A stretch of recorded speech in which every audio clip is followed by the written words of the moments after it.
As if the crisis at the southern border isn't bad enough, Squad member Rashida Tlaib wants to take away resources. Yes, the far-left Democrat now calling to defund key federal agencies that help secure the border and stem the flow of people trying to enter the U.S. illegally. Don't believe me? Watch this. We must eliminate funding for CBP, ICE, and their parent organization, DHS. These agencies are inept to humanely guiding migrants through our immigration system, and instead they further continue to terrorize migrant communities. Republican Senator Tom Cotton of Arkansas serves on the Senate Armed Services Judiciary and Intelligence Committees. And Senator, I just want you to listen to one other bit of sound from the Congresswoman, because she is trying to say that there are a lot of people there in Washington as members of Congress that agree with her. Watch. The new members of Congress are coming with full force and pushing back against this idea around, they rename this kind of militarization or targeting in a very inhumane way of our immigrant neighbors. It is the same thing, which is targeting communities of color in a way that is, to me, very much violates, human rights. Let's get your take on this, Senator. Well, Dana, unfortunately, I think she's right. A lot of Democrats do support those radical views. They want to defund the police. They want to turn America into a sanctuary country for all illegal aliens from around the world.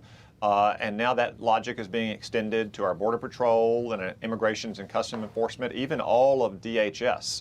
I mean, it'd be interesting to me if Rashida Tlaib would explain exactly who she thinks should be excluded from our country when they show up at our border, irrespective of our laws, or who in America should be deported.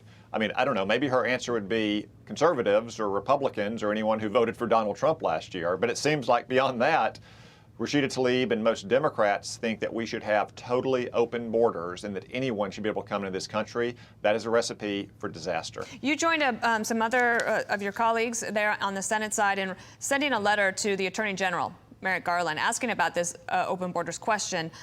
Here's Mark Bronovich, from the Attorney General of Arizona. He was talking about the situation at the border as he sees it.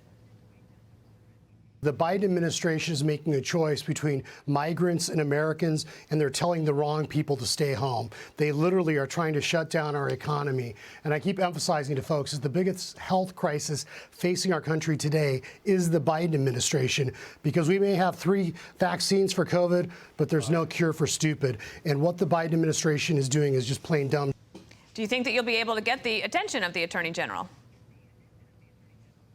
Well, this crisis is about to get a lot worse, Dana. It is the result of Joe Biden's rhetoric and his policies. First, he promised open borders in the campaign.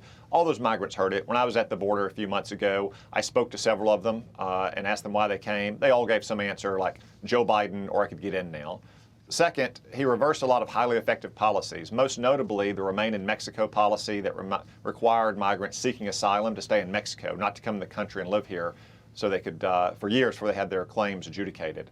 But now we're about to have a situation where the Democrats are going to pursue amnesty in their coming budget bill. This is the word we've been getting over the last couple of weeks. The Democrats want to include a massive amnesty in that legislation. That will simply act as a bigger magnet for more illegal immigration into this country. Is that something they want to try to do under that reconciliation bill where they would only need Democrats?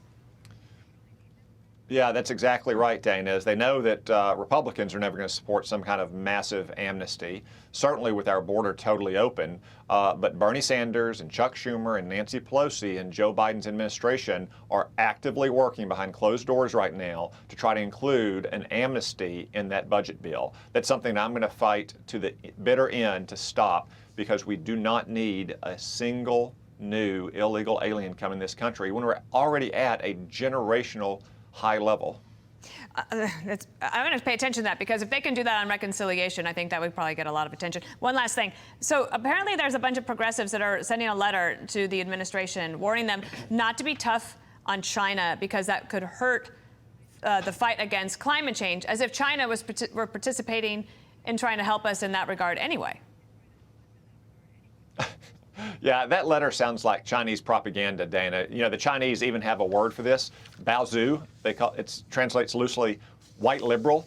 people who are only concerned about things like immigration and the environment, and who are willing to sacrifice American jobs and America's prosperity, willing to look the other way to genocide against China's own people, all for some hope that China might one day reduce its emissions from its factories. We need to crack down on China. They unleashed a pandemic on the world. They've been cheating America's workers for decades. It's time to lower the boom on the Chinese Communist Party, not to look the other way in hopes of climate change promises that are never going to come to pass. Senator, quite a value add this morning, learning a new word in Chinese, bozu.